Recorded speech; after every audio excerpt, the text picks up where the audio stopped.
ഞാൻ പറയാൻ പോകുന്ന കഥയിൽ വരാൻ ഒരു കെട്ട് വരുന്നത് എങ്കിൽ നമുക്ക് കഥ കേട്ടാലോ.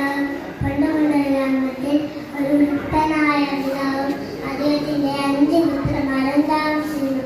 ലോഫയിൽ വെച്ചാൽ ഈ പിതാവിന്റെ 5 പുത്രന്മാരും പരസ്പരം കളിക്കപ്പെടാനോ ഒരു കാര്യത്തിലും അവർ തമ്മിൽ ഐക്യമുണ്ടായിരുന്നില്ല. പിതാവ് എത്ര ശ്രമിച്ചിട്ട് അവരെ കളിക്കാൻ സൗകര്യം മാറ്റാൻ കഴിഞ്ഞില്ല. അവസാനം അദ്ദേഹം ഒരു ഉപായം കണ്ടെത്തി. ഒരു ദിവസം പതിവുപോലെ പുത്രന്മാർ കളിക്കാൻ ഇറങ്ങി. ഇത് കണ്ട പിതാവ് ഉടനെ ഒരു കെട്ട് കൊടുത്ത് അവരുടെ മുമ്പിൽ കൊണ്ടുവച്ചു. എന്നിട്ട് അവരോട് പുത്രന്മാരെ, നിങ്ങൾ അല്പസമയം കലർത്തി ഞാൻ പറയുന്നത് കേൾക്കുക. നിങ്ങൾ ഓരോരുത്തരായി ഈ വിരട്ടിനെ മുറിക്കാൻ ശ്രമിച്ചു. പിതാവിന്റെ വാക്കുകൾ കേട്ട പുത്രന്മാർ ഓരോരുത്തരായി വിരട്ടിനെ മുറിക്കാൻ ശ്രമിച്ചു. എന്നിട്ട് അവർക്ക് ആർക്കും മുറിക്കാൻ സാധിച്ചു. പിതാവിനോട് പറഞ്ഞു, പിതാവേ, ഈ വിരട്ടിന് നല്ല വെള്ളമാണ്, അതുകൊണ്ട് ഞങ്ങൾക്ക് മുറിക്കാൻ സാധിക്കില്ല. ഇത് കേട്ട പുത്രന്മാരോട് പറഞ്ഞു, പുത്രന്മാരെ, നിങ്ങൾ പറഞ്ഞ ശരിയാണ്, നിങ്ങളെ കൊണ്ട് ഒരുമിച്ച് മുറിക്കാൻ സാധിക്കില്ല. പിതാവ് പറഞ്ഞു, പുത്രന്മാരെ, നിങ്ങൾ ഒരു കാര്യം ചെയ്യോ, നിങ്ങൾ ഓരോരുത്തരായി ഓരോ വരവർഷം മുറിക്കാൻ ശ്രമിക്കും.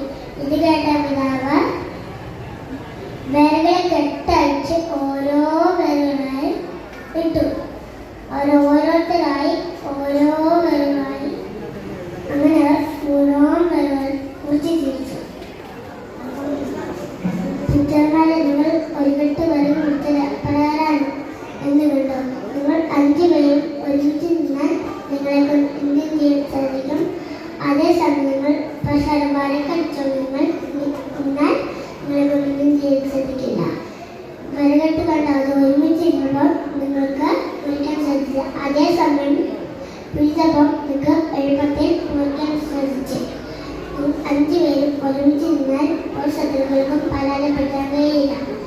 അതേസമയം വാഴക്കടിച്ചോട്ടേക്ക് നിൽക്കുമ്പോൾ ഒരു ശത്രുക്കൾക്ക് എളുപ്പത്തിൽ പരാജയപ്പെടുത്താൻ കഴിയും. പിതാവിന്റെ വാക്കുകൾ കേട്ട പുത്രന്മാർക്ക് തെറ്റ് മനസ്സിലായി. അവർ പരസ്പരം കളിയിച്ചില്ല. അവർ എന്ത് കാര്യത്തിനും ഒട്ടക്കെട്ടായിരുന്നു ഗുണപാഠം. ഒരുമിച്ച് നിന്നാൽ ഏത് പരിസരത്തെയും തരണം ചെയ്യാനും വിജയം